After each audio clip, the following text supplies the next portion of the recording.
You're listening to the Electronic Media Collective Podcast Network. Yeah, it's a mouthful.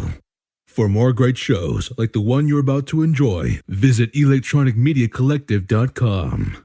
And now, our feature presentation.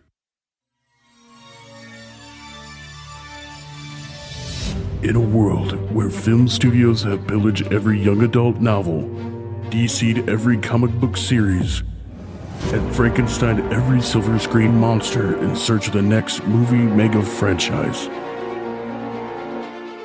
Two nerds,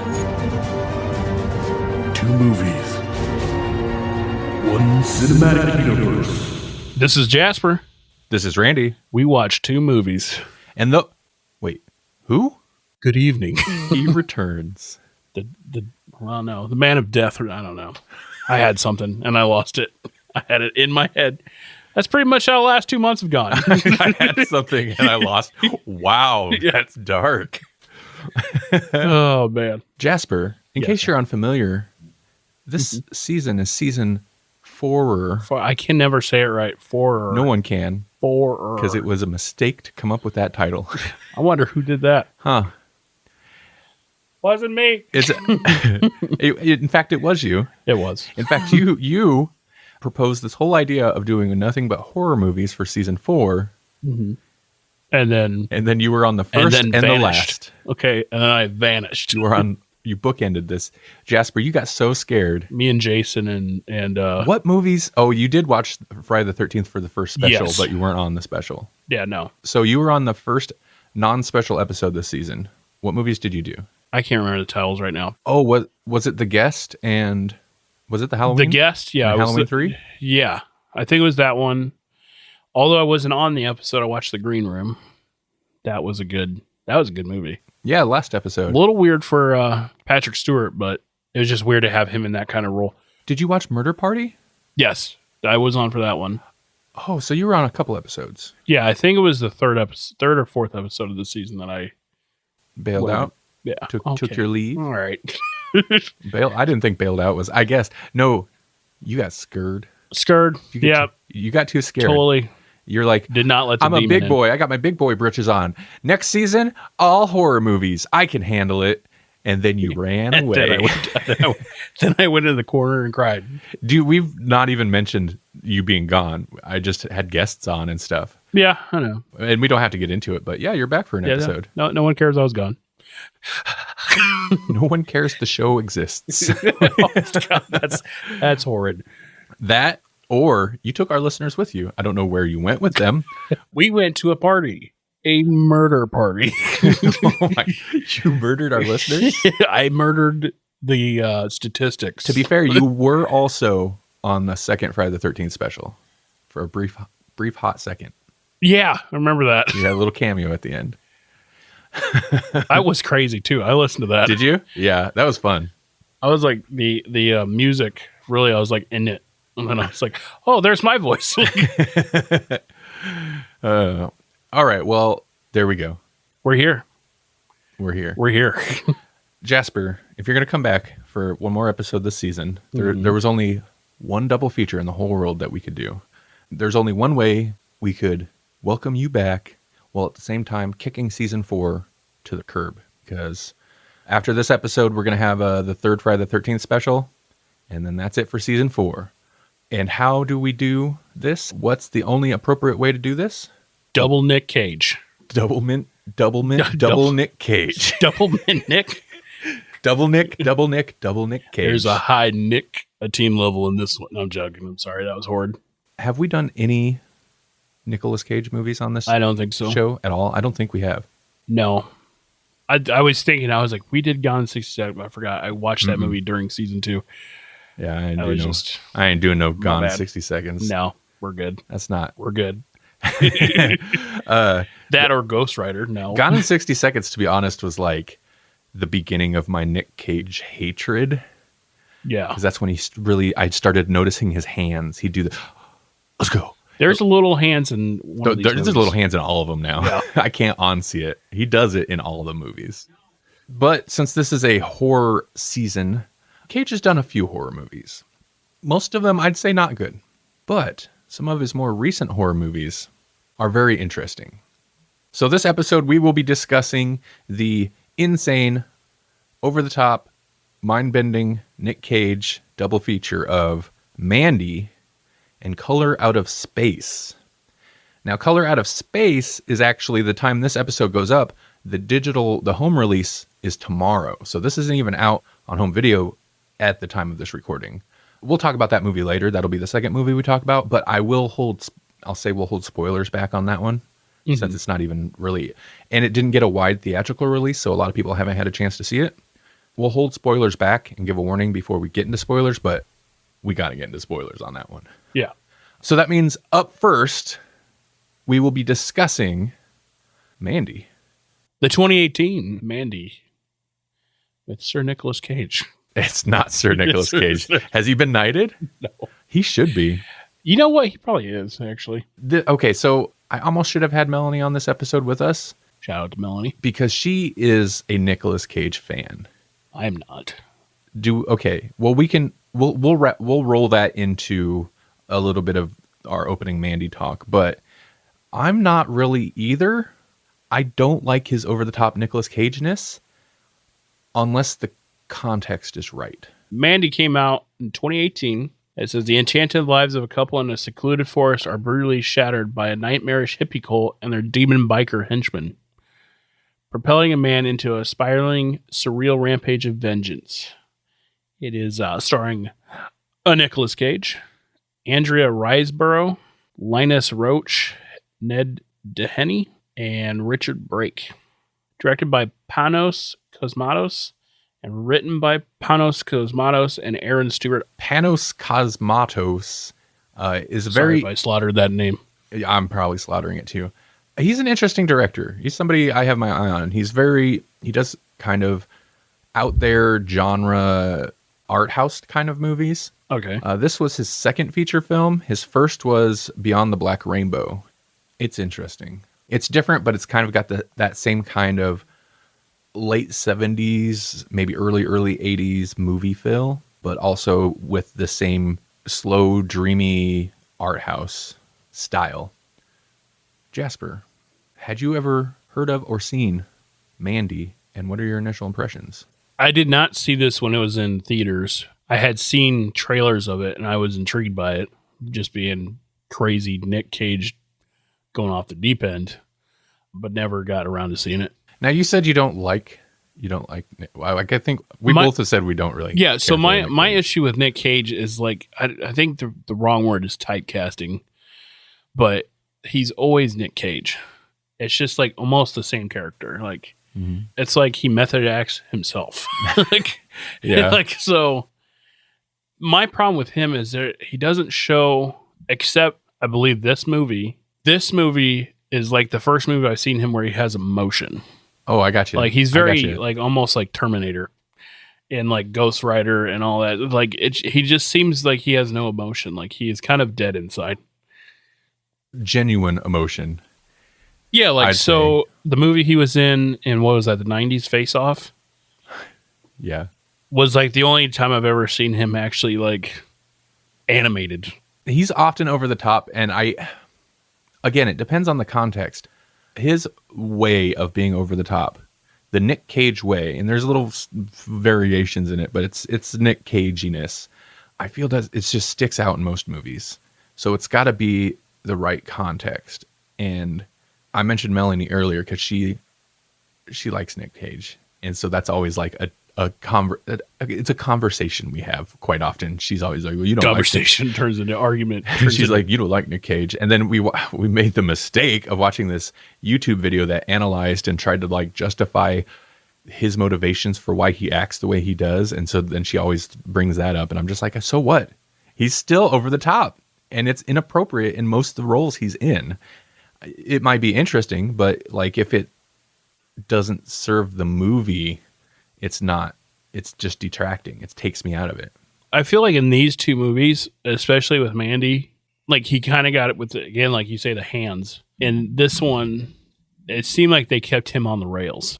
Let him get crazy, but then, he's still on that mission, you know? So I had heard about this movie. I don't know. I'd seen the trailer at some point. We probably talked about it on like Grawlix podcast or something, but I'd seen the trailer at some point and I was excited because yeah, it's over the top Nick Cage, but it looked like the movie was over the top. Like if you're going to do over the top Nick Cage, put him in an over the top, insane, stylized horror movie or something. Right. Which is kind of what this is. And the movie matches his intensity. I've watched this twice now. I rewatched it just yesterday or the day before for this episode. But my first watch was about a year ago. And I was actually a little disappointed because he's honestly, he's kind of subdued most of this movie, which is weird. It's the exact opposite. You get, like I said, there's maybe 2 real cagey moments. Otherwise, he's kind of subdued and downplayed and stoic. There's some real good emotion. He puts like genuine kind of emotion he puts out. Like there's some good moments, particularly in the one scene that inspires the revenge. But they literally have his mouth gagged. So what else is he going to do? Mm-hmm. So yeah, I was excited for this movie. Overall, I can't say I was disappointed, but I was not prepared for what this movie actually was. Basically, my comparison with him is like the movie I saw with him in it, I believe was Bangkok Dangerous. I think that was what the movie was called. Yeah, I never seen that. It was just like... That was when he became an action star. I'm like, why is he an action star? He was, again, over the top. I blame Con Air. Yeah.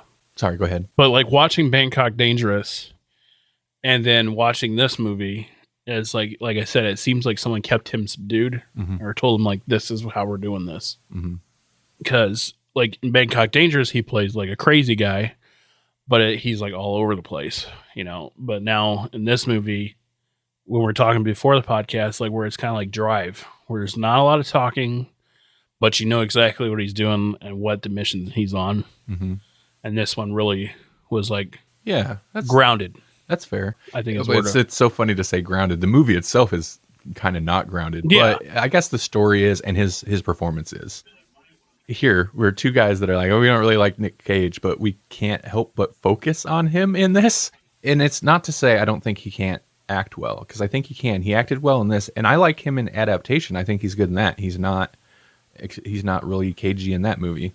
Well, let's focus then on the movie itself, because there's too much of this to cover. This movie, like we could really kind of dive too deep into this. So let's try not to. Let's forget about Nick Cage for a moment. What did you think of the movie? So overall, my thought would be they dwelled in the strange for a little too long. Like to kind of like, I would believe it would be like the build up. I think they leaned a little too hard on that. And then as then we get to the later part of the movie, then the movie kind of like picks up and makes sense to me. What happens to him takes probably a whole hour of the movie. It's like an hour and it's over an hour. It's an hour and 7, hour and 14 minutes, something like that. Yeah. So it's like at points I almost just gave up. Like my mind just almost wanted to click off. But then I'm like, okay, this is leading up to something better. Like, and then that last hour of the movie really kicked it up. And that's like, basically I almost say my rating at the end of this will come from the last part of the movie. Yeah. The starting of the movie doesn't really tell a story of them both a long time. Then it's like the whole, Children of the New Dawn is like another like 45 minutes, you know? Yeah, it's worth noting if you haven't seen this. It's divided. I mean, when I say divided, it's just there's a title cards come up. Kind of reminded me of Tarantino, like the title cards, but a little bit because they're very stylized after a specific style. But there's 3 sections. There's the Shadow Mountain. Yeah, Shadow Mountain, Children of the New Dawn, and then Mandy, Mandy, which is that doesn't come up till over an hour into the movie. And they say that's like rare for movies where usually the title of the movie plays in the first like minute. Yeah, and then it was like an hour. I think an hour and 20 minutes before we actually get it. Yeah, and they're all in the style of. By the way, that design was cool, dude. They're all in the style of 80s metal album covers. Like it's definitely. Like the font style and stuff, they're all kind of that early 80s metal. The immediate thought when I saw the Children of the New Dawn title card was Stranger Things. Yeah. It had that kind of, like the neon thing. Sure. I like the weird. Immediately saw why you like this. I like the weird glitter cursive, the Shadow Mountain logo. Yeah. And that's the first time one of those logos pops up. So I remember watching this the first time and like, what? What's this? So I like this movie. It's so stylistic. And I like the style. This actually drug for me more the first. I was a little hesitant on the rewatch. This drug for me a little bit the first time I watched it. The rewatch, I actually didn't have that problem. And maybe it's because I knew where it was going. It made that first hour not seem so long. And it is interesting, that first hour. It's the whole movie. It's so stylized. It's one of those movies where you could pick almost any shot from the movie and it's an album cover itself. And there are some shots that really stand out. But it is so stylized. I guess that when she's on the drug scene, I guess that's like his trademark, the video effect. Oh, okay, really? Like, you'll make it look milky as the he shoots LED lights into the Oh, to get that kind of tracer effect on them. Yeah, I got you. Yeah, I thought that. Oh, was that's just, in camera effect. Yeah, Interesting. Okay, cool. Yeah, Yeah, I assumed it was just a post effect. yeah. Apparently, it's his trademark. It's very dreamy. So the movie it takes a lot of elements, both visually and also kind of thematically, from heavy metal, fantasy stories. Like it's very apparent, like she's reading some type of fantasy novel, and they continue that. It's a heavy metal, dark fantasy horror movie is what this is. And that first hour is I think it continues on into the revenge segment, but it's very dreamy. Mm-hmm. Essentially, it's a revenge movie. And I appreciate that it wasn't just like, let's rush through this so we can get to exploitative gore and violence. It's like, no, we're going to wallow in, it's not even so much their love story as in we're in Mandy land. The first hour of it is kind of about Mandy, really. And that's why I say Nick Cage's character seems subdued, because he's there. And it's not that it's not about him, but it's more about her. And he's just he's there. He's quiet. He doesn't really have that much to say. He listens to her. She's got things to say.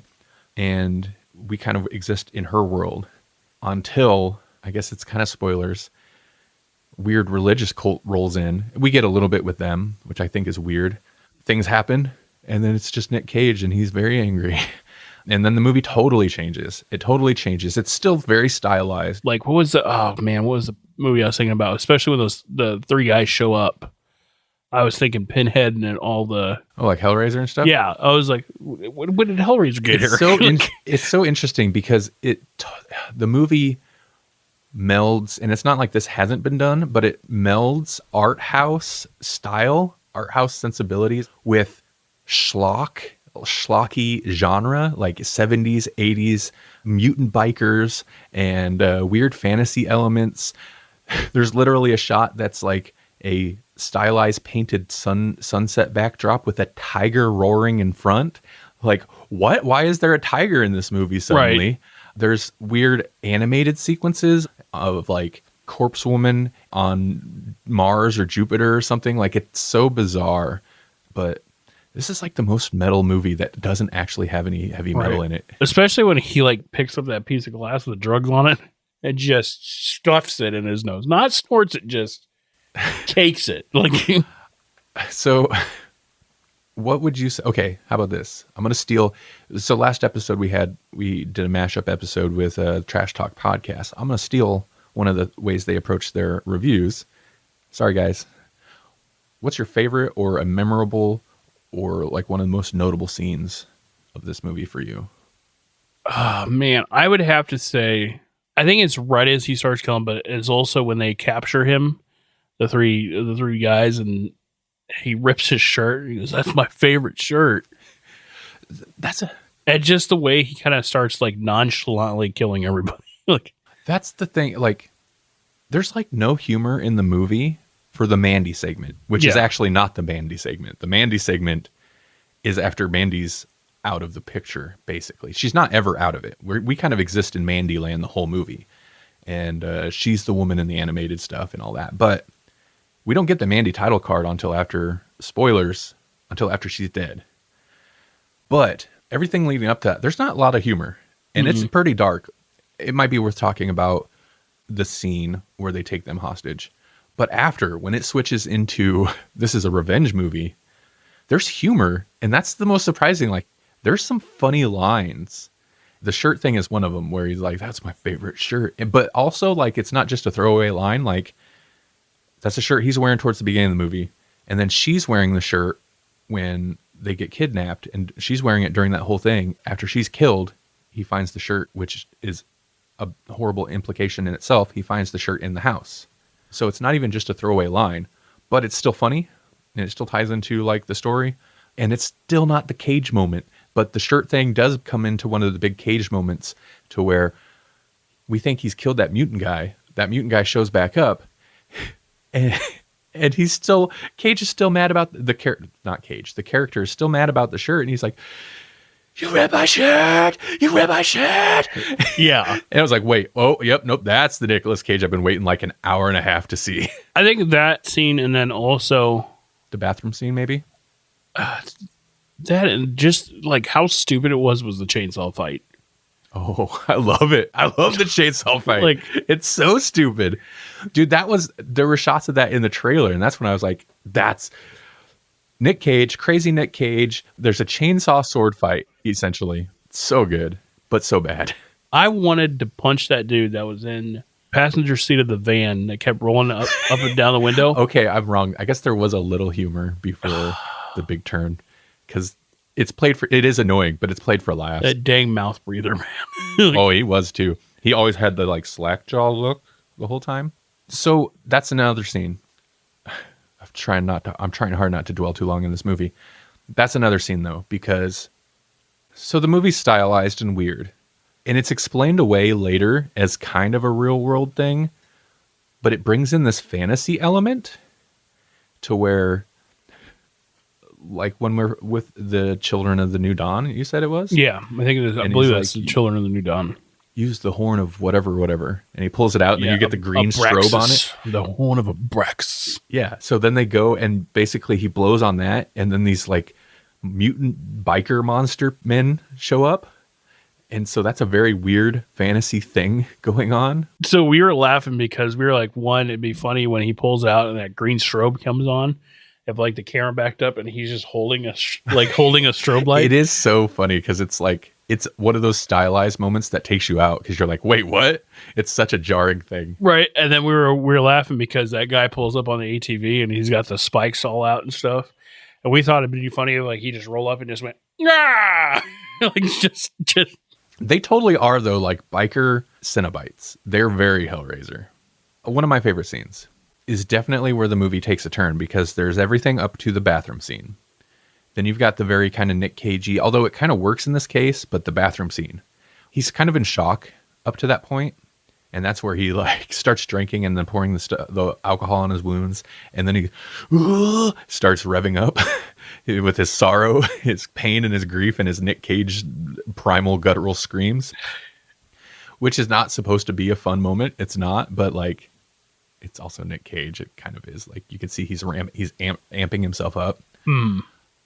That's definitely the switch over moment, because everything after that is the revenge movie. And then he goes, what's the guy's name? Nick Cage's character in this is Red, by the way. His name is Red. yeah. Bill Duke plays Carruthers. I'm gonna have me some fun. He was in Predator. It's so good. He goes to Mac's house from Predator, but his name is Carruthers, to get his crossbow, which belonged to him previously. So it kind of hints at like, What did he call it? I'm here for the Reaper. the Reaper. Yeah. And the axe later, the axe is called the Beast, I think. It's interesting because it hints at like, well, what's Red's background? Because we don't ever get to know. Like, it's so strange. It's interesting. It hints at things. But in this scene, we get some great humor. There's some good humor in this. Also, Carruthers, we do get some info dump. He tells us what those bikers actually are. And they were just a bad gang of bikers who their acid dealer intentionally gave them bad acid. And ever since, they're basically these like horrible monsters almost. And the scene ends on, I'm going to have to Grawlix it. I'll have to bleep it. But it's so good. It's so good because Carruthers then leans up real close and he's like, whatever, you take the acid and they're in constant pain. They live in a world of pain. You know the weirdest part of it? They loved it. And then the scene ends. It's like, what? I wanted that scene to go a little bit longer. Like, I wanted some history there. That scene was so good because at one point he's like, you can't go up against these guys. They'll kill you. And Nick Cage goes, don't be negative. And it's so weird after this rather intense, even before the actual negative stuff starts happening, the whole movie, even though it's dreamlike, is still very ominous and kind of intense. And the music's intense.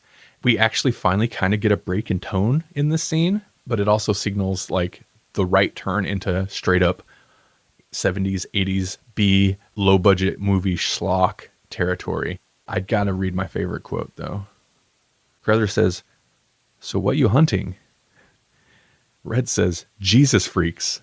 And Carruthers, this line made me laugh so hard, says, "I didn't know they were in season, man." Yeah. It's so good. That one got me. It's so good. And then the movie turns into where Nick Cage takes some of the acid, so he's basically becomes just a revenge monster at a certain point. And there's an axe fight with one of the other biker monsters, and the biker monster gets set on fire. Nick Cage decapitates him with the axe, looks down, there's a cigarette on the ground, so he picks up the cigarette and lights it off the decapitated burning head. I'm like, this is the movie I was waiting for.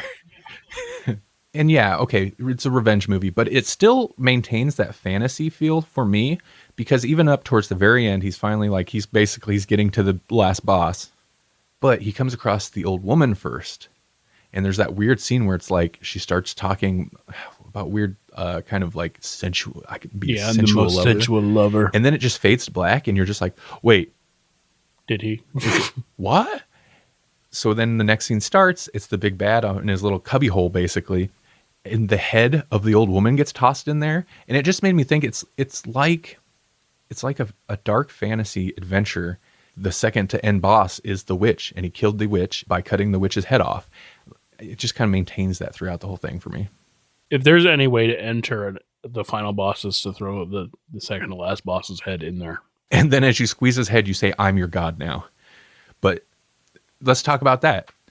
I kind of expected we get like Nick Cage-ness, especially after he took the acid, would ramp up more and more. It actually kind of goes down, because by the end of the movie, when he speaks, he has a demon voice. I forgot that he had basically taken the acid. I'm like, why is his voice modulated now? It is like, it's by the end, he's like, "I am your god now." I posted that quote today on Facebook where he says, "The psycho drowns in the same water the mystic swims." And he says that in like that demon voice, and he's like in total darkness, and then he steps in. I'm like, that whole final battle, I was like, sweet. That end sequence is cool. Yeah. It's very cool. Practical effects. It goes practical gore effects. Like, the movie is gory and bloody, but it doesn't revel in it. One takeaway from this rewatch is I kind of dreaded, and it's still not pleasant, I don't like it, but I dreaded the scene with Mandy where they kidnap Mandy. But on the rewatch, I'm like, oh, that's really not as bad as I remember, because it's horrible and it makes you feel bad appropriately, but it doesn't dwell in it. It doesn't go torture porn. It's a bunch of creepy. And then even when she's killed, you don't really see her. It's horrible what they do, but they could have done things to make that scene so much worse and more unpleasant. So it still has restraint. It's there to make you feel it and make you feel dirty and gross, but it's not like there to exploit the situation. And the gore is over the top, especially at the end, but it feels appropriate given that we've now gone into schlocky B-grade horror movie territory. Right. Well, Jasper, what would you rate this? It took a hit for the slow start, because again, I'm going to try to make my review over the whole movie. Yeah. So at first, made me reminisce about Drive. It's kind of like that, just kind of like vibe. The later part just developed and just kept, then it gained speed and kept going. So at first, that second, I'm sorry, I'll jump in real quick, because you're right. That second, it's like 45 minutes. Yeah. The pace ramps incredibly after the kind of how slow and meditative in a way the first hour plus is. And then once we go into the revenge thing, it's bam, bam, bam. It flies into it, and it's super fast paced. So at first I had this at 4 stars, but I have to go with 3.5. Interesting. Okay, so on my first watch, I gave it 3.5. On my rewatch, I gave it 3.5, and then today, I was thinking about it more, kind of preparing for it, and I was like, you know what? No, this is 4. And I bumped it up to 4 stars. I saw that on your Twitter. Did you? I was like, why did he change it? It was like, yeah, I bumped it up to 4 because I will agree with you. The first half is a little long, and I'm not saying cut it down to like 20 minutes and give me, well, you can give me more of that crazy revenge, dark fantasy. That's fine, but maybe just slim it down under an hour. Right. Maybe give me half of that and then the other half. That said, I still really enjoyed it. Even the first part I enjoy. Obviously, it's not as fun or bizarre as the vengeance part, but stylistically, like the movie looks amazing. I'm a sucker for good style and music. I like the score a lot. Yeah. I like the sound. I think it's the one where they, was it Johan Johansson did the score on this, and then he died. So the film is dedicated to him. Did not realize that. Yeah. Overall, it's a good movie. Like I said, the rewatch, it does come up for me on the rewatch because it didn't drag as much as I remember it dragging on the first watch. From one magenta light doused movie to another. Next up is Color Out of Space from 2019. What you can't see, listener, is we're now in a magenta-filled room. We are. Yeah, no, we actually are. I set all the lights to magenta. Directed by Richard Stanley. Screenplay by Richard Stanley and Scarlett Amaris, based upon the H.P. Lovecraft story. Starring Nicolas Cage as Nathan, Jolie Richardson as Teresa, Madeline Arthur as Lavinia, Elliot Knight as Ward, Tommy Chong as Ezra. Tommy Chong. It was good to see Tommy Chong in this, to be honest.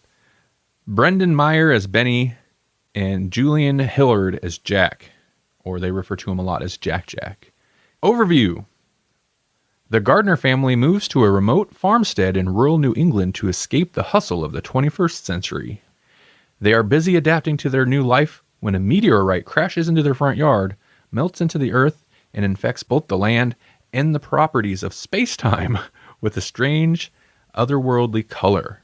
First off, since this movie didn't get a wide release and it's hitting home video this week, a lot of people haven't had a chance to see it, so we're going to hold off on like ultimate spoilers, even though it's based on an existing story. Not everybody knows all the H.P. Lovecraft stories.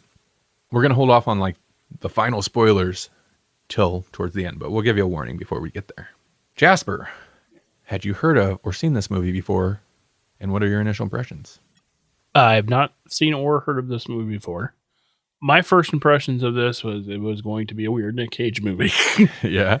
But it's like... You hadn't even seen like a trailer or anything? Okay. And so it was, again, weird because I watched this basically back-to-back with Mandy. And it was, again, it felt like he was going to be subdued in this movie. And like he's kind of following the role. My first impression, I was like, how is this going to go south? Really? It just seemed... Like, it was like, oh, this seems like a nice movie. And then I was like, no, it's going south. I'm not super familiar with H.P. Lovecraft stuff. I know H.P. Lovecraft themes. I know cosmic horror things and Cthulhu and just like some of the reoccurring themes in H.P. Lovecraft stuff. People refer to it a lot, like watch a thing and people are like, that's very Lovecraftian. Okay, I get it. So I wasn't super familiar with the story, but I had seen a trailer for this movie and I was hyped. I was very excited for this movie because, again, like my introduction to the Mandy movie, like I'd seen a trailer. It looked like crazy, over-the-top Nicolas Cage, purple lights everywhere. It looked like it got real bizarre. But also, there's the added appeal of Richard Stanley, the director. And Richard Stanley, a lot of people, like if you're into film and filmmakers, you probably know who he is. So he had only made 2 movies before. He made Hardware and Dust Devil, and I have seen those. It's been so long since I've seen them, so I don't remember a whole lot, but I remember enjoying them quite a bit. and they both definitely had a certain feel, very atmospheric, and were either horror or kind of sci-fi themed. So I was excited, but also a little bit of more history about this guy. He pretty much disappeared. He hadn't made anything for like 20 years because his third movie was supposed to be The Island of Dr. Moreau that came out in the 90s, the like big budget, I don't know, I'm assuming big budget Hollywood movie with Marlon Brando and Val Kilmer. There's like a whole documentary about this. It's kind of fascinating, but he got fired from that movie. There's basically Marlon Brando and Val Kilmer were both notoriously very difficult to work with, and they were very difficult on this movie. For example, Marlon Brando insisted that he come up with his own lines, that he wasn't going to do the script. He was going to write his own lines, stuff like that. But apparently it was just a nightmare, hard to work with. Richard Stanley got fired like 4 days into the shoot from the movie, and the movie was taken over by somebody else, which is, that's unfortunate. But I think that kind of led to him getting maybe blacklisted out of Hollywood, or maybe he just was done for a while. I'm not sure. I'm not clear on that. But the really weird thing is then, so they give him a ticket, like you can fly back to America or whatever. He never went to the airport. Instead, he took off and just like roamed Australia where they were filming, and apparently just like roamed Australia, did a whole bunch of drugs, snuck back onto set, knew some of the crew that were working, and then disguised himself as one of the extras, because in that movie they're all like, it's animal people. Disguised himself as one of the extras and is actually in some of the scenes in costume, in makeup, and the producers didn't know. Nobody knew. What? What the crap? So super interesting. Anyway, seems like a very interesting guy. But he definitely has a fascination. Like, he's apparently a big Lovecraft fan. He has a fascination with like the occult type stuff, sci-fi, and that definitely is evident in the movies he's done, but also, of course, this movie. All that to say, I was hyped for this movie. I was super excited. And my initial impressions is it did not disappoint. Yeah. So it kind of starts out, like the girl is out praying. I like how it opens because it starts with there's like a white horse, not even saddled, I don't think. A white horse and a girl in like an old dress doing like some type of Wiccan ritual. And you're almost like, what is this? Is this a fantasy movie? When does this take place? It's modern day. Yeah. That's why I was like, does she bring it down, or like, or bring this color or whatever? And that kind of plays into I think her character a little bit. I think she kind of questions it for a time. Mm-hmm. And she's burning hair. That's weird. Burning hair, there's something so disgusting about it, because there's a close-up of, she does burn some hair as part of this little ritual. And it's not an ominous ritual. She's doing a ritual to ensure that her mom is cancer-free. Well, let's just jump right into like, what did you think of this movie? At first, I'm like, oh, this is a love story between her and Ward. And then the hydrologist. Yeah, the hydrologist. And then it goes into, he seems like a strict dad and makes sure everything is right, and seems like he's educated. Nick Cage's character. Yeah. And then, he seems like I almost took him for like a professor or something. It seems like he's basically a farmer now or something. Yeah. Like he had took over his dad's farm. Yeah. And the wife does some type of finance stuff online. Yeah. Sounds like she's a stockbroker is what I would say. Yeah. I don't know. Yeah. Something like that. Manager. But she's all the time complaining about the router because she's losing clients because their internet connection sucks. Okay. Well, I'll say along the lines of what you're saying there, it introduces the family, and I like it. Like, I think it's handled well. They all, whatever, the stoner kid's just kind of the stoner kid, but like their personalities are fairly well defined. And they're fairly well-rounded out characters. I mean, you kind of get a grasp of the daughter. You definitely get a big insight into the parents on both sides, with her job worries and the cancer, and you get a view into like the troubles in their love life because it was breast cancer. I don't even think they necessarily say, and I kind of appreciate how the movie gives you that information.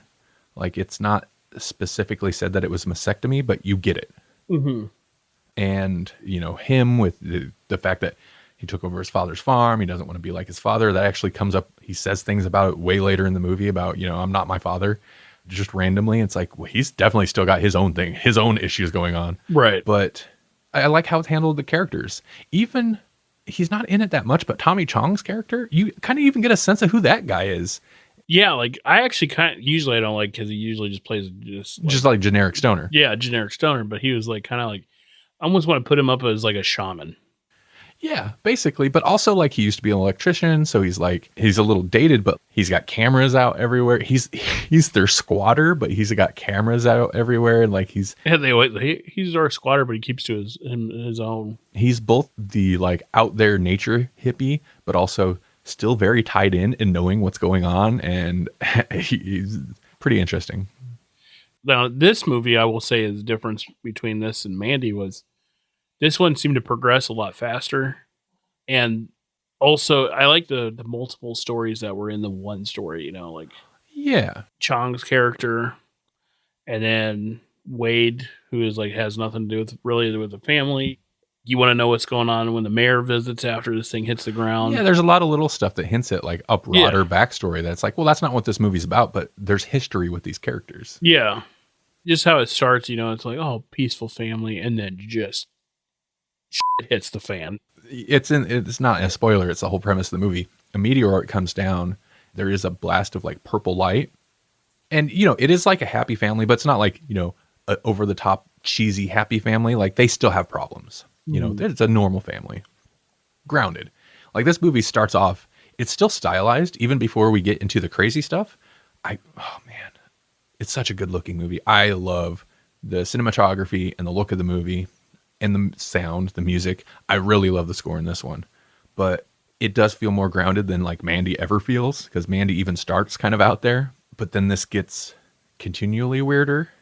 It's different though than Mandy. It's definitely a different beast altogether. I think Mandy feels like, to me, I would call Mandy a horror movie because of more of its presentation and setting.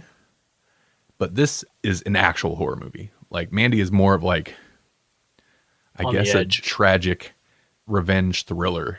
That's what I would say. It's more like a revenge movie, revenge thriller. And this is a horror movie. Yes. So the whole thing with the color out of space is basically it infects the surroundings with this color, quote unquote. Mm-hmm. And from what I understand from Lovecraft stuff is he tends to do a lot of like, the monster's so horrible I couldn't even explain it and you couldn't comprehend it if I could. And in this case, it's like the color is beyond description. But the movie's representation of the color it's magenta. It's a purple, pinkish purple. It's magenta. Yeah. Which in itself is an interesting choice because from what I understand, magenta is like one of those weird colors where, not that it doesn't exist, but it's not really properly in the color wheel. It's not in the original color scheme or rainbow of colors. Yeah, the spectrum, it's kind of more of a perceived thing. Mm-hmm. But, Cage's character even says it's kind of a pinkish color. Well, no, I couldn't even really, it's not like any color I've seen before. But, it's magenta. Another thing I picked up on is like everybody kind of has a different reaction. Like he keeps smelling it. Yeah.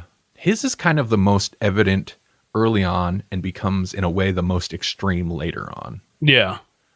And that's why I was wondering, like, why is it so extreme for him and not everybody else? And it is different for everybody else. I don't want to go much further into specifics. That's what I was trying. Like, before we hit spoilers. I'm kind of stuck because this, like I said, with the tempo, this movie really switched gears. And it's interesting because it's just like 10 minutes shorter than Mandy. Yeah. And it's not like, honestly, not all that much happens. It's all pretty much one location. A couple times we go out to other locations for like a scene, but it's pretty much all on the farm. But it's the progression of the intensity of a thing that happens all on this kind of this farm location. There are events, but it's all tied to a slow progression. Do you have a favorite scene that's not spoilery? I kind of like how he keeps kind of switching what I believe is his dad. He keeps like getting really angry and then he's like, oh, I'm sorry. Like he just like snaps back. He is kind of manic. Yeah. For me, that is, I guess I get that. That's probably the character. Mm-hmm. It's definitely how it's written. So it's not just Nick Cage, but it wasn't as bad. It's so weird because I feel like this movie actually has more cagey moments than Mandy. There are some times where he goes extreme Nick Cage and I'm just like, oh, it makes me cringe a little bit. His delivery on things, it makes me cringe. Especially the hands are in full force. When he gets mad at the daughter. He gets mad at the daughter a couple times, but he gets mad and yells at the daughter. and I hate it. It's so Nick Cage.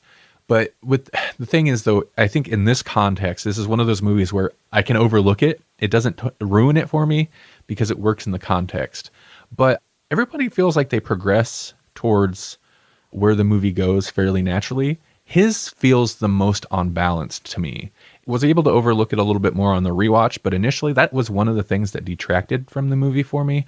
I felt like he's 0 to 60. Nope. Yeah.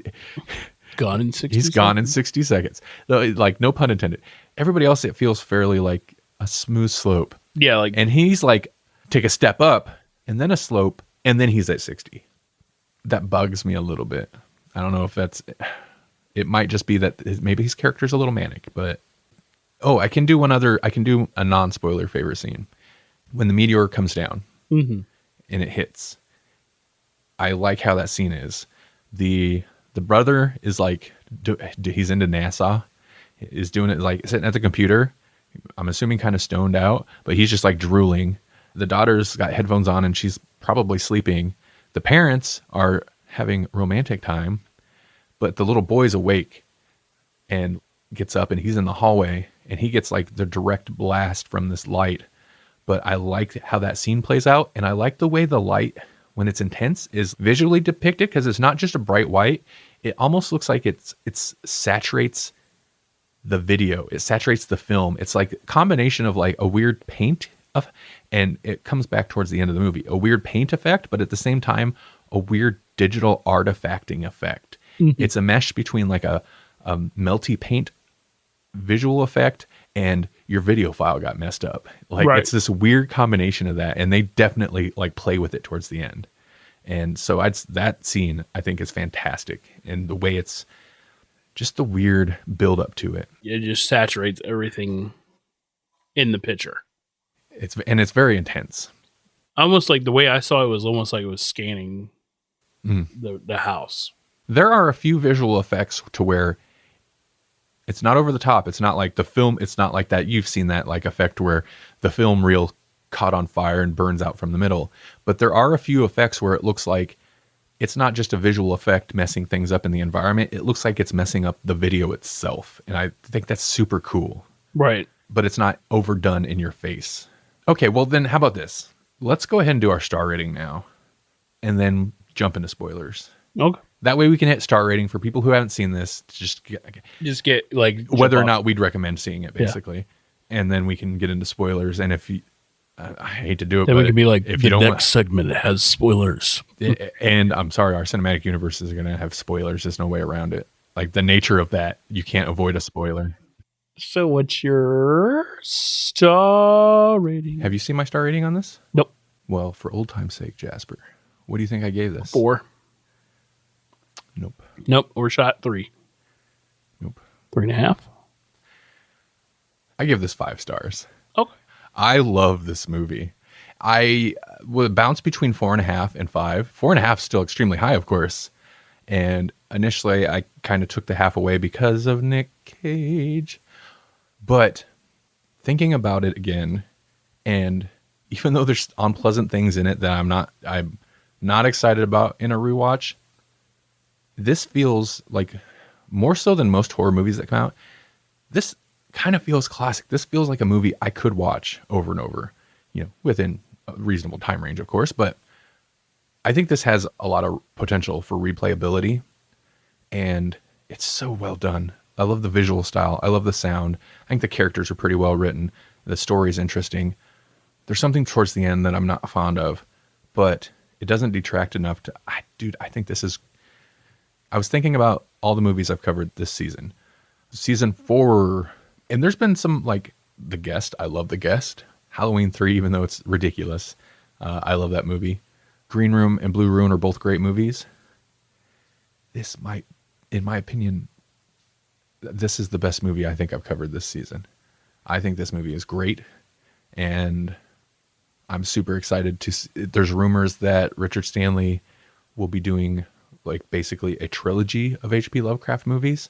I don't know if they'll turn out as good as this, but man, I love this movie, and I'm both bummed that he hasn't made more movies, but I'm super excited that he's making movies now because it's so well handled. The cinematography is on point. Visually, and I'm talking about the lighting, post effects they might have done, are all on point. And I love the score. It's kind of a little bit has a slightly retro sound to it, but it's got that like big kind of wall of sound score when it's appropriate. And it all just comes together for me in like a perfect package. There's CG in it for sure. Some of it's not the best CG. Some of it's not bad. None of it's horrible, but there's also like really good practical effects. Mm-hmm. And there's some really disturbing stuff in it that we haven't talked about because it's in spoilers, but there's some really like bothersome stuff to me. Horror movies just don't go there anymore. Right. They do. I mean, there's been great horror movies. We're not still stuck in the 90s with a bunch of crap, but it felt at the same time new, but also classic. I don't know. I can't explain it better than that, but I think it's great. I think this is a great movie. Might be one of my favorite horror movies to come out in the last very long time. What about you? Well, I mean, now I feel you don't have to do mine. It has to be totally detailed. No, I like how this movie flowed. You know, like it had like it had a very distinct start and end game. You know, yeah, and it just with the visuals and the color and the crap that happens that we're going to get into after this, it was just a crazy movie. But again, it felt like it had a purpose. Like everything has a purpose. So I gave it a 4 out of 5. Oh, nice. So spoilers. We're going to get into spoilers. And if you're not familiar with the story and you haven't seen the movie yet and you're into good horror movies, because this is a good horror movie. It's not like there are jump scares. Actually, there is one jump scare that got me this time, but it's not a jump scare horror movie. It's more of a little bit of a head trip, make you question what's going on movie. So if that sounds cool, I hate to say it, turn it off. Go listen to one of our older episodes that you haven't. If you haven't listened to all of our episodes, go listen to them all right now. Oh, start at 1. Yep, start at 1. They're all good. Come all the way back. They're timeless. Okay, my favorite scene, my favorite sequence, I should say, and this is full on spoilers, is at the end. Everything from when what was he? The waterologist, the hydrologist? Yeah, the hydrologist walks up to the daughter at the well, and you get that weird cosmic horror flash on this other planet, and then everything's going ape at this point, and like the daughter's the only one left alive, and then she like disintegrates. But the look of her, the eyes, and I really like that like magenta weird glowy skin thing they got going on. The eyes are cool. I love the. Oh, yeah. The grass starts grabbing him. It sounds so ridiculous, and it's silly, but also like, ew. Why are the grass? That's like the shower scene where he picks up like whatever that is. That jelly in the drain. Like, ew. I hate that. It's so gross. Why would you pick that up? Like, no, ick. But I was like, man, there's so much going on in this scene right here. Everything from that to the end explosion thing or oversaturation or whatever it is. When he goes into the house, that's where there's like really this weird digital smearing. He's moving, but like it's a combination of when digital files get weird and like leave artifacts from frame to frame. Yeah. But it's also a little bit like paint or glue. It's like stuck in place where he's moving, and then there's like weird trails. And he goes to the house, and Nick Cage's character sitting up in there. And he looks and he starts talking in like other family members' voices. And the guy yells, "You're dead, Nathan!" The guy gives him a Nick Cage delivery, in my opinion. "You're dead, Nathan!" And then he's like fighting, and then just the sound and the music is super intense, and the lights are going insane, and then it just oversaturation. That whole sequence sealed the deal. It's so good. Perfect movie for me. It ends. Credits. That's it. Instead, he crawls out of the ashes, and then we get his bookend narration at the end. Which that one I didn't get. Like I was trying to get, because is that just supposed to be later, or did that whole thing age him because now his beard's gray? I think it's later. Yeah, they built the dam or whatever, and no one's drinking that water. I won't drink it. I didn't like it. I get it. I'm sure that's pulled straight from the story.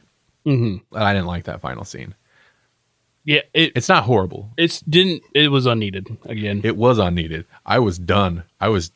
Yes, you got me. It's white, fade to black, and I'm happy. And then we get this extra scene. I'm like, I don't need that, but whatever. Yeah, because it didn't close up. How did he survive? I guess maybe he didn't drink the water. My thing with the well is when he's like, "Oh, that's the dog." I think Sam, and like they point the flashlight down. You do not see a There's dog. like nothing. I'm like, dude, there's like water and muck, and you see some movement, but it ain't no dog movement. I'm gonna get him. I'm like, dude, let that dude die. Just She had no.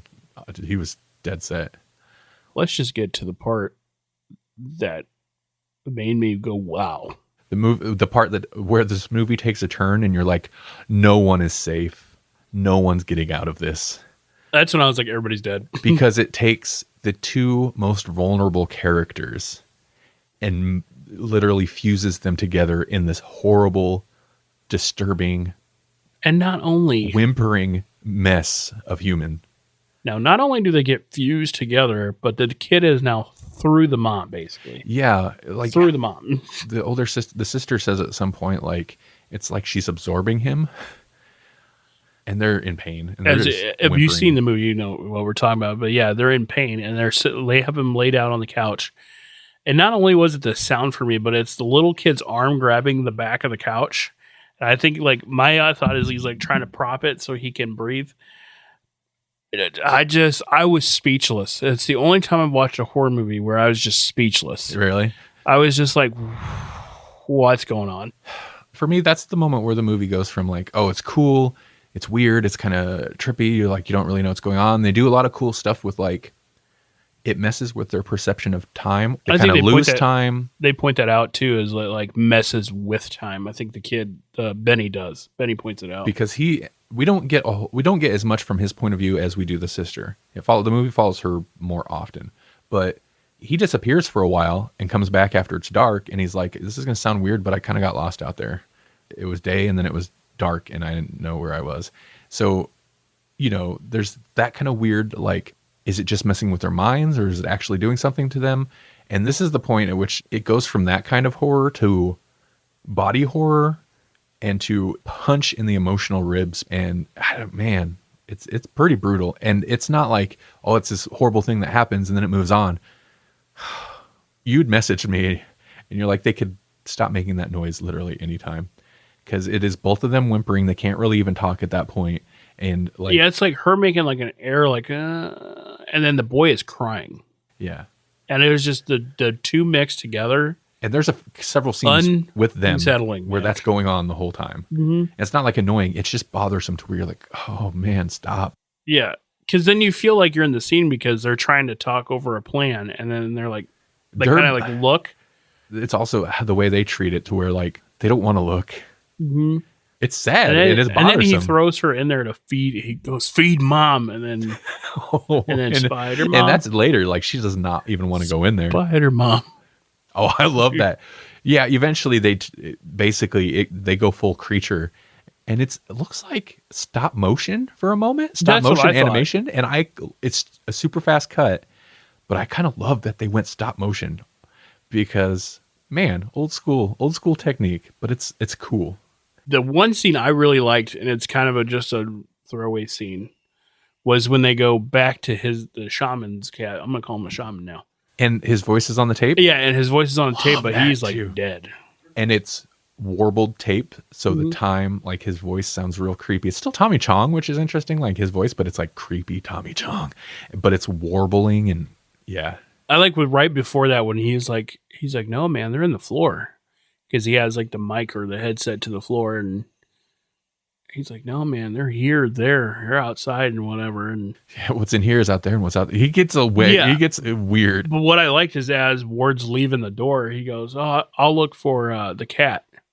And he goes, oh, you'll see him, but you won't recognize him. And I'm like, this dude knows something. His character kind of is infodump character. Mm-hmm. Yeah, G-spot. A little bit there. That cat. Yeah. But that's also like the whole cat thing is there just so that character can quickly connect that like whatever's going on is crap's going down, mutating creatures. Yeah, I'm curious as that he does know more than he lets on, and I don't know how he knows. But I think that's where they're trying to do like the whole shaman thing, where he's like, he knows what's happening. He just knows things. Yeah. But I just love the set because he's like, I'm just going to go ahead and say he was dead. Yeah, I think he was dead. How he's just, his body is sitting there and this tape is just playing, and it almost does like that Mandy, like demon, the warble and because it'll slow way down and get kind of growly. Which, again, for being Tommy Chung, was like crazy. Yeah. Because I was like, wow, this is like a serious role for him. Yeah, it's super interesting because you think Tommy Chong, it's going to be like a goofy throwaway stoner character. And he is a stoner character, but it's played straight. It's played well. He just seems like a weird, interesting guy. Another creepy part was when they're driving down with the cop and the horse runs by. The horse runs by, yeah. Weird, surreal. That's always like fantasy movie. It has that weird dreamlike, but in this context, like a kind of surreal nightmare quality. I did want to touch on something you mentioned before we jumped in the spoiler section, was how everybody's kind of got their own thing. Mm-hmm. And it is interesting because it does affect them all different. The older son seems just more kind of lost. The daughter also loses time, but hers amps up in a weird way to where she grabs the Necronomicon and then starts cutting symbols into her with a box cutter. That's how I think. So my thing was both movies have horrible box cutter scenes. Right. Was that because she thought that was going to protect her, or did that make her do that? Like, I don't know. Because if you saw at the end where she's like, it kind of makes the symbol on her head goes. The diamond shape in her head kind of, in a way, mimics the weird structure on the other planet, the alien planet. Mm-hmm. There's also lots of triangles, which I see a lot in cosmic horror stuff. Like a movie I would highly recommend. It's more schlocky than this. It's not quite as good, but if you're feeling some type of like weird cosmic horror, The Void, it's pretty cool. Right. But triangles are a thing in cosmic horror. Getting back to the individual things, the little boy seems the most, I guess, outside of the father, outside of Nick Cage's character, the little boy seems kind of the most affected, but in a quiet way, where he just stands and like stares at the well for like 2 days and whistles back at his friends in the well. Like, shh, I'm talking to the man in the well. Creepy. Okay, well, let's talk about Nick Cage a little bit. So I'd be fine with Nick Cage over the top insanity, but his ramp up doesn't feel right. It doesn't feel balanced because the wife, who I guess kind of displays the most severe symptom, even though she's more low key most of the movie, by accidentally cutting 2 of her fingers off while cutting a carrot.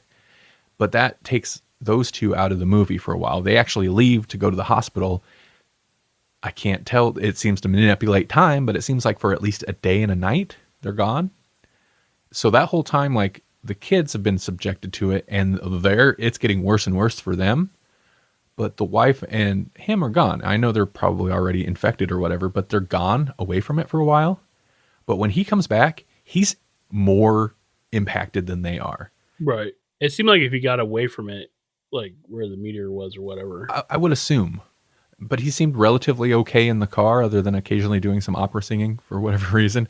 But when he gets there, I get that he gets mad at them, but they even say, like, right away, even though they've been there for like a day and a night, Dad seems weird.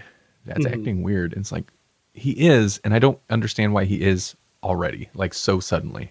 It feels real abrupt. I felt like they were trying to turn him into his dad or something, like, because he had the skin issue, and he was talking like his dad. Was he talking like his dad? Yeah, because remember he points out his dad was like abusive when they're looking out. And he talked like Trump a little bit, I thought. Yeah, he's like, you'll never be a painter. Because Nathan. Because he says the line. He does talk like it is like Trump.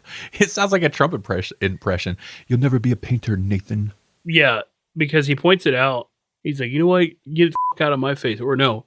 Actually, I'll get the fuck out of yours. And then he says that to the daughter later in the movie. It's so... You're right. I didn't even catch that. That is what he says. Father's like, get the F out of my face. Because what I heard was he changed his voice to what he was mocking his dad's voice was. Interesting. I didn't even catch that. Yeah, okay. I was so taken out of the moment that I didn't catch that because I was distracted by Nick Cage overacting his balls off. Right. So, yeah, that's what made me question. I was like, were they trying to make this? I think it was probably just him falling into his insecurities. You're right, though.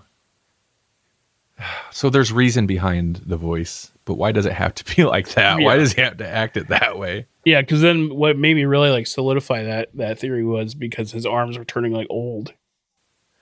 So, some small independent movie studio is like, we want to do some strange cosmic horror and try to hurry up and capitalize on this fading 80s throwback nostalgia wave. Maybe H.P. Lovecraft story. How would you combine Mandy and Color Out of Space into one magenta-washed cinematic universe? Oh my lord. So mine was what I felt was the obvious I'm curious. and easiest combined universe. So the first movie goes the way it goes, but we find out that in the story that this god that they were following was real. Okay, the first movie as in Mandy? Yeah. And then the whole thing that the Children of the New Dawn followed was real. Okay. Okay. So he gets himself cleaned up, returns to somewhat sanity. Nick Cage at the Yeah, end? and Okay. and then we go into the Color Out of Space. Okay. Now this god is finally going to get revenge on him for killing his followers. Okay. And so basically this is the retirement movie for his character after he's killed the whole Children of the New Dawn. So I feel like the new movie is now his daughter didn't die, and she now is going to start this new religion. And then basically we have another type of movie, kind of like Mandy, Where the daughter's the bad guy? where the daughter is like, yeah, his daughter is the villain? bad guy. Okay. We find out that after a change of heart, the ward is actually one of the preacher and the first one's love child. And so now he's going to go end her. So it goes back basically. Ward is I gonna be do the like that violent one. story of them where they become enemies. Yeah. Because, she was obviously crushing on him. Mm-hmm. But yeah, she also tried to kill him at the end, I felt. Oh, yeah. Or sacrificed herself. We don't know. But basically, then the next movie is going to be Ward trying to stop her I like that. and bring her back to her sanity or get her out of that. But now she's got the power. Because I felt in the first movie, in Mandy, that's what that bug was that they sting her with. Uh-huh. Was one of the bugs from. Oh, that's a good connection right Yeah. there. Because there is like a flying weird bug. And it's like the Yeah. same type of effect, too. That's a good connection. Okay. So, okay, you said you had the obvious connection. And yeah, I following the Nick Cage character from one to the other chronologically is the obvious connection. But where you went with it is not the obvious place I would have assumed it was going to go. Okay. It's good. No, it's great. I love it. Because I feel like also Ward is older, too, and like he would figure this out. Like the story didn't end there. There has to be another movie here. Interesting. Okay, so good. I like that. I'd watch it. I really like the dynamic of pitting those two against each other. We could even do without the love child connection. After she ascended at the end. Yeah. She ascended. He just goes after her. That's what I should have said, too. Here's how my pitch goes. Mandy happens. And at the end, Red, Nicolas Cage's character, he's driving away. He's concluded his conquest of revenge. But of course, he still feels empty. But also weird and out of place. And something just feels off. And as he's driving down the road, he becomes bathed in a magenta, purple, pink light. Basically, the light he's been bathed in this whole movie. And then he wakes up. And it all comes back to him. He's fine. He's sitting on his couch in his living room with his family. And then this guy runs into the house and starts yelling at him. Some type of a toxicologist. And yells at him, "You're dead, Nathan!" And then everything starts going wild. And he's just enraged. And he's next on the list. So he attacks that guy. And then there's a bright light, an explosion. And he finds himself on an alien planet with strange creatures. And he doesn't know where to go. He's going to head in the direction of the two suns. He's got the beast axe strapped to his back, and he's going to go find his families. And then we follow the journey of Red Nathan, Red Nathan on his journey across this alien planet. Oh my God. Or is it? Yeah. I feel like this is like borderline. What was that? Well, almost be like Highlander or Flash Gordon. I feel like Nick Cage would be on a floating hover thing. Like, I want to see Nick Cage on a floating hover thing, covered in blood. it just does the Nick Cage face. So yeah, no, okay. So you had the connection of like, this is the same character older, but I was trying to think of how to combine them, and I'm like, they both get real weird. Mm-hmm. But Mandy is consistently weird to where Mandy could almost just be like a dream moment in between his bouts of craziness in The Color Out of Space. That I'm like, but what happens to him between, because he gets shot and killed, his character, and then the whole family's sitting in the living room when Ward comes in. I like it. They're both just continue the trip. Plus, both movies had weird like alien planet cutaways. Yeah. So yeah, like in the end of Mandy, you like see the space painting thing. Was he ever really red? Was he ever really Nathan? Right. Was he neither? Was he both? Is he even human? Maybe he's a mutant biker on Mars. And that's the cinematic universe, Mutant Bikers of Mars, starring Nicolas Cage as Red Nathan, the Martian. And he's a Ghost Rider. With his head on fire. And he's going to piss flames. He's going to flames of vengeance. All right. Well, this will almost conclude season 4. Like I said, we have another Friday the 13th special in which we will cover Friday the 13th parts 7, 8, and 9. Which means, including the Jason X episode I covered every Friday the 13th Jason movie, except for the remake of Friday the 13th. And you and I already did Freddy versus Jason a season ago, or 2 seasons ago. So that's a lot of Jason. So next episode will be the Friday the 13th special part 3, and I will be joined by Jordan of the Movie Guys podcast, who is on an episode earlier this season with me, the Critters Gremlins episode. You should go check that out. Critters and Gremlins. And Paul, who was on the other 2 Friday the 13th specials with me, of Moose's Monster Mash and Bull Spit with Moose.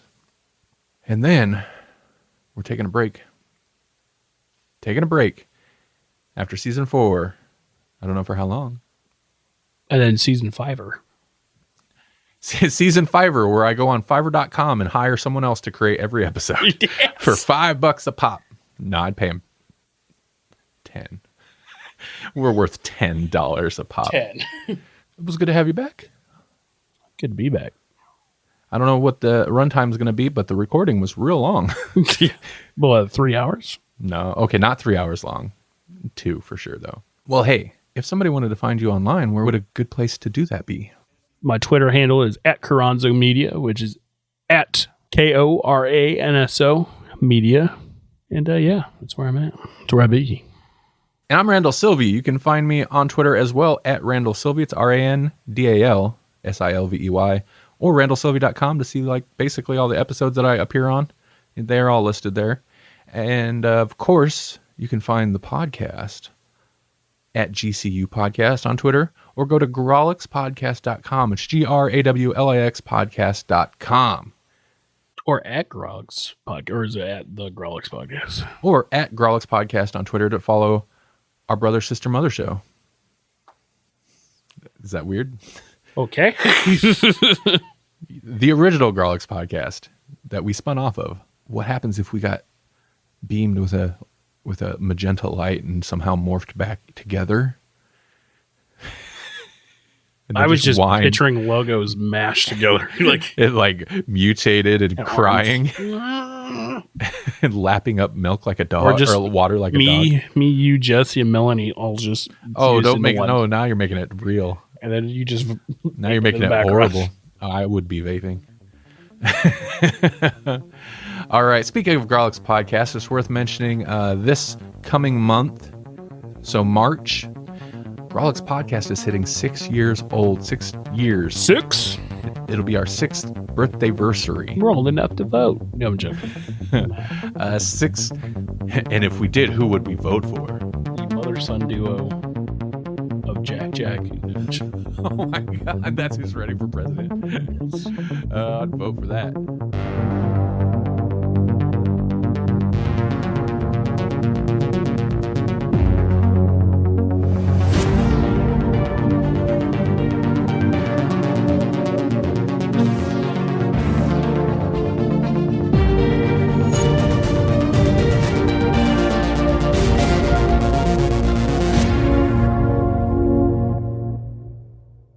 GCU Season 5 will be back, but I doubt you'll recognize it.